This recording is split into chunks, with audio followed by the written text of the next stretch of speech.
হামজা চৌধুরীর free কিকে head করার জন্য কিছুটা এগিয়ে গিয়েছিলেন তপু বর্মন, ঠিক যেমনভাবে ম্যাচেও এগিয়ে গিয়েছিল বাংলাদেশ।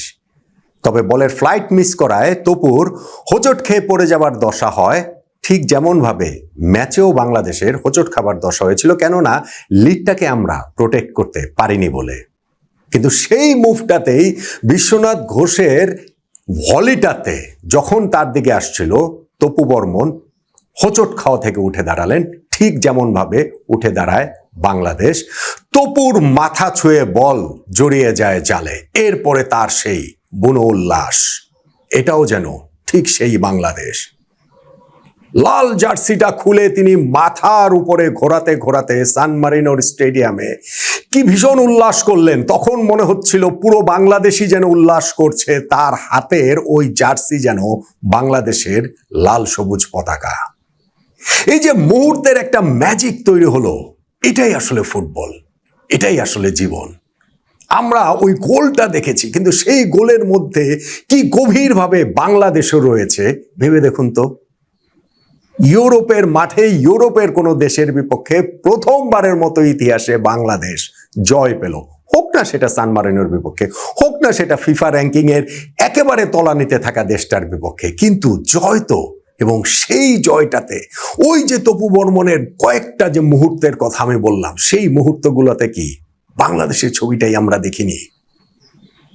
এবং ঠিক সেই সময়টাতে সবাই যখন তপু বর্মনকে দেখছিলেন, আমি দেখছিলাম হামজা চৌধুরীকে।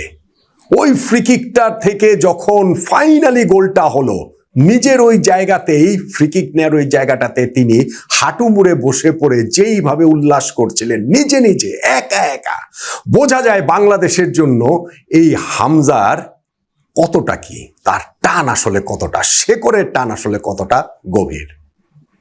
সান মারিনোর বিপক্ষে এই জয়টা বাংলাদেশ ফুটবল জাগরণে যে নতুন অক্সিজেন, সেইখানটাতে আরো একটা পর্ব বলে নিঃসন্দেহে মনে হচ্ছে। দেখেন, সান মারিনোর সঙ্গে বাংলাদেশ এই ম্যাচটা খেলবে তা নিয়ে হাসাহাসিও হয়েছে বিস্তর।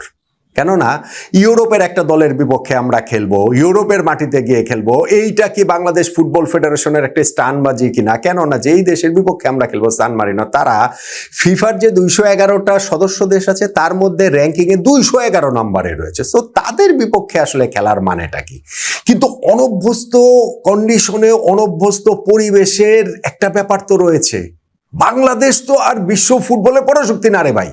আমরাও ফিফা র্যাঙ্কিং এ 181 নম্বরে রয়েছে, হ্যাঁ, তাও সান মারিনো থেকে 30 ধাপ উপরে। হ্যাঁ, অবশ্যই র্যাঙ্কিং এর উপরে থাকা দলগুলোর সঙ্গে যত বেশি খেলবে উন্নতি তত বেশি হবে।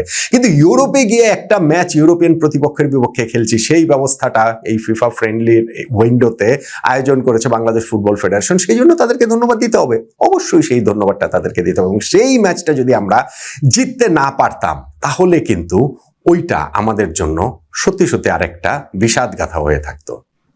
বাংলাদেশ ফুটবলে গত বছর থেকে যেই জাগরণটা শুরু হয়েছে হামজা চৌধুরীদের হাত ধরে, সেইখানটাতে আমরা লাস্ট যে উইন্ডোতে গত মার্চে 2টা ম্যাচ খেলেছি, 2টা ম্যাচে কিন্তু আমরা হেরেছিলাম।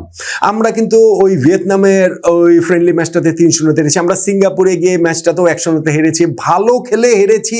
এইটা দিয়ে আসলে আর কতদিন ওই ফুটবলের উৎসাহের জায়গাটা ধরে রাখা যায়। জিততে হবে, জয়ের কোনো বিকল্পের নাই আসলে। এবং সেইখানটা থেকে সান মারিনোর বিপক্ষে এই জয়টা আমার কাছে মনে হয় ভীষণ গুরুত্বপূর্ণ। এবং আরেকটা কারণে গুরুত্বপূর্ণ, বাংলাদেশের নতুন কোচ টমাস ডুলি, তার আন্ডারে প্রথম ম্যাচ বাংলাদেশ খেলে এবং সেই জায়গাটাতে আমরা জয় পেলাম। হাবিয়ার কাবরেরা আমাদের টিমটার কোচ ছিলেন, দীর্ঘদিন ছিলেন, আমাদের টিমটাকে ধরেন একটা পর্যায় পর্যন্ত তিনি নিয়ে এসেছেন। কিন্তু নেক্সট লেভেলটা নেওয়ার জন্য নেক্সট লেভেলের কোচ লাগে। এবং টমাস ডুলি সেইখানটাতে প্রথম ম্যাচটা যখন জয়ে শুরু করলেন, নিঃসন্দেহে আমরা আশাবাদী হতে পারি। টমাস ডুলির এই বিষয় নিয়ে আমার একটু কথা রয়েছে যে তাকে যখন বাংলাদেশের কোচ নিয়োগ দেওয়া হলো, এটা নিয়ে অনেক আলোচনা হয়েছে, ইনফ্যাক্ট সমালোচনাই বেশি হয়েছে যে কেন টমাস ডুলি, ওয়াই ভাই। টমাস ডুলি 2টা ওয়ার্ল্ড কাপ খেলেছেন, একটা ওয়ার্ল্ড কাপ টিমের ক্যাপ্টেন ছিলেন, তিনি কোচ হিসেবে ইয়র্গেন ক্লিন্সম্যানের সহকারী ছিলেন। সেই টমাস ডুলিকে বাংলাদেশের কোচ হিসেবে তার প্রোফাইল আমাদের পছন্দ হচ্ছে না। পছন্দ না হওয়ার কারণ কি? তার বেতন কম কেন? বেতন কম কেন? এইটা একটা কোচের যে অযোগ্যতা হতে পারে, আমার কাছে আসলে বিস্ময়কর লেগেছে। ফলে আমি জানি যে বাংলাদেশ কিভাবে পরিচালিত হয়, বাংলাদেশের ওইটাতে ওই যে যেমন ডুলির যে ফার্স্ট তাকে আনভেইল করা হলো বিএসপি এর প্রোগ্রামটাতে, যেইখানটাতে বাংলাদেশ প্রেস স্পোর্টস অ্যাসোসিয়েশনের প্রোগ্রামে ফুটবল ফেডারেশনের প্রেসিডেন্টই তাকে হচ্ছে গিয়ে নিয়ে এসে পরিচয় করিয়ে দিলেন প্রথমবারের মতো বাংলাদেশ। এবং সেই জায়গাটাতে তো টমাস ডুলি ওই বলেছিলেন বাংলাদেশের মানুষের আগ্রহ সম্পর্কে তিনি জ্ঞাত রয়েছেন, বাংলাদেশের যে মিলিয়ন কোচ রয়েছেন সেটাও তিনি জানেন, মানে সবারই যে একটা এটা নিয়ে সে রয়েছে। ফলে এই প্রেশারটা নেওয়ার জন্য তিনি প্রস্তুত, এবং সেইখানটাতে আমার মনে হয় যে প্রথম ম্যাচটা জেতার কারণে প্রেশারটা কিছুটা রিলিজ হয়েছে। সান মারিনোর বিপক্ষে এই ম্যাচে যে বাংলাদেশ চোখ ধাঁধানো ফুটবল খেলছে, খুব ভালো ফুটবল খেলছে তা না, বরং একাদশটা যখন নির্বাচন করেছে সেই জায়গাটাতে একটা চমক ছিল। আমি নিজেও কিছুটা চমকে গেছি, আমি নিশ্চিত যে অনেকেই চমকে গেছেন যে সমিত সোম 11-এ ছিলেন না, বরং মিডফিল্ডের ওই জায়গাটাতে হামজা চৌধুরীর সঙ্গে কোচ প্রেফার করেছেন জামাল ভুঁইয়া এবং ওইখানটাতে সোহেল রানাকে। হ্যাঁ, প্রথমার্ধে আমরা যে গোলটা পেয়েছি সেইখানটাতে এই অবদান ছিল জামাল ভুঁইয়ার। তিনি বলটা একটা কনজাস্টেড এরিয়া থেকে নিয়ে রাইট সাইডে প্লেস করেছিলেন, সেইখান থেকে মোরসালিন যে ক্রসটা করেছিলেন সেই ক্রসে হেড করে প্রথম বাংলাদেশকে এগিয়ে নেন কে? সেই তপু বর্মন। তপু শেষে তপু শুরুতে, অথচ তিনি কিন্তু ডিফেন্ডার। তো তপু যে এগিয়ে নিয়েছেন বাংলাদেশকে, সেই লিডটা অবশ্য আমরা ধরে রাখতে পারিনি, এবং সেই লিডটা ধরে না রাখার পেছনেও তপু বর্মন রয়েছেন। কেননা সান মারিনো যে ইকুয়ালাইজারটা করেছেন সেইখানে একটা বলকে ধরে তপু যে স্লাইডটা করেছিলেন খুব আর্লি তিনি করেছিলেন, যেই কারণে বলটা ওই পেরিয়ে যাওয়ার আগে গোল লাইন, মানে এই সাইড থেকে পেরিয়ে যাওয়ার আগেই সেটা হচ্ছে কি সান মারিনোর প্লেয়ার নিয়ে একটা খুব সুন্দর কাটব্যাক করলেন। আমাদের ডিফেন্সে ওইখানে 4 জন ছিলেন, কিন্তু কাটব্যাকটা আসলেই ভালো হয়েছিল, এবং সেইখান থেকে একটা প্রেসিং শটে তারা সমতায় ফেরায়। মিতুল মার্মা তিনি বল হাত দিয়ে স্পর্শ করলো আর সেটা চালের বাইরে রাখতে পারেননি। এবং এরপরে কিন্তু আমাদের আসলে হতাশার গল্প। এই হতাশার গল্পটা কেন? যে আমরা চান্স ক্রিয়েট করছিলাম, আমরা হচ্ছে গিয়ে একটা টাচ দূরে ছিলাম গোল থেকে, ফাঁকা গোলের মধ্যে আমাদের হচ্ছে গিয়ে বল বারে লাগছিল, পোস্টে লেগেছিল, ফলে আমাদের ওই জয় পাবো না এরকম একটা ফিফা র্যাঙ্কিং এ লাস্ট দলের বিপক্ষে আমরা জিততে পারবো না এরকম একটা আশঙ্কার জায়গা তৈরি হয়েছিল। সেকেন্ড হাফে অবশ্য ওইখানটাতে 11-এ অনেকগুলা পরিবর্তন ওইখানটাতে কোচ আমাদের টমাস ডুলি নিয়ে এসেছেন। এইখানটাতে যে বাংলাদেশের খেলার গতিও অনেক ওই জায়গাটাতে বেড়েছে। আমাদের ওইখানটাতে সমিত সোম নেমেছেন, জায়ান নেমেছেন, কাজিম নেমেছেন শেষ দিকে। ফলে ওই জায়গাটাতে আমরা প্রেশার ক্রিয়েট করতে পেরেছিলাম, এবং সেই প্রেশার থেকেই ইনফ্যাক্ট সেই গোলটা আদায় করে নেওয়া, জয়সূচক গোলটা, মহেন্দ্র খানের সেই গোলটা, ম্যাচের সেটা 86 মিনিটের গোলটা।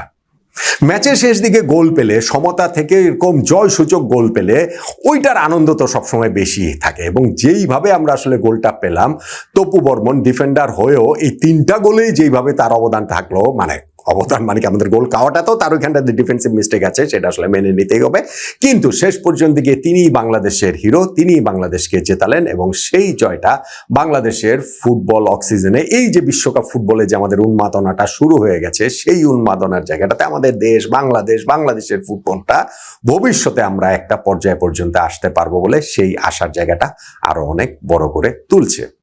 আমার কাছে যেটা সিগনিফিকেন্ট লাগে এই জয়ের, সেটা হচ্ছে সবচেয়ে সিগনিফিকেন্ট, ইভেন ইউরোপে গিয়ে ইউরোপিয়ান কান্ট্রির বিপক্ষে হোক, সেটা সান মারিনো তাদের বিপক্ষে জয়ের চেয়েও টমাস ডুলির একটা গুড স্টার্ট। টমাস ডুলি যদি ভালো স্টার্ট না করতে পারতেন, ইন দ্যাট কেস আসলে তার উপরে প্রেশার প্রতিনিয়ত বাড়তে থাকতো, এবং সেইটা কতটা কাঙ্ক্ষিত এবং কতটা হচ্ছে গিয়ে এটা হচ্ছে আরোপিত, ওইটা নিয়ে অনেক ডিবেটের জায়গা থাকতে পারে। সো সেই জায়গাটা দেখে আমার কাছে মনে হয় যে বাংলাদেশের এই জয়টা ভীষণ রকমের আসলে প্রয়োজনীয় ছিল।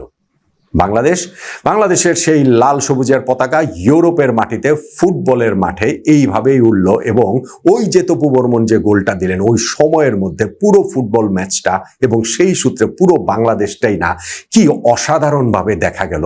তপুর এগিয়ে যাওয়া যেন বাংলাদেশের এগিয়ে যাওয়া, তপুর হোঁচট খাওয়া যেন বাংলাদেশের হোঁচট খাওয়া, আর পরে আবার তপুর উঠে দাঁড়ানো, বাংলাদেশের উঠে দাঁড়ানো, তার গোল দেওয়ার পরে তার উল্লাস, সেইটা বাংলাদেশের উল্লাস, এবং পুরো জিনিসটার মধ্যে একটুখানি পেছনে থেকে নেপথ্য নায়ক যিনি, সেই হামজা চৌধুরীর হাঁটু গেড়ে বসে একা একা যে উল্লাসটা, সেটাও আমার কাছে এই ম্যাচের হাইলাইট হয়ে থাকবে নিঃসন্দেহে।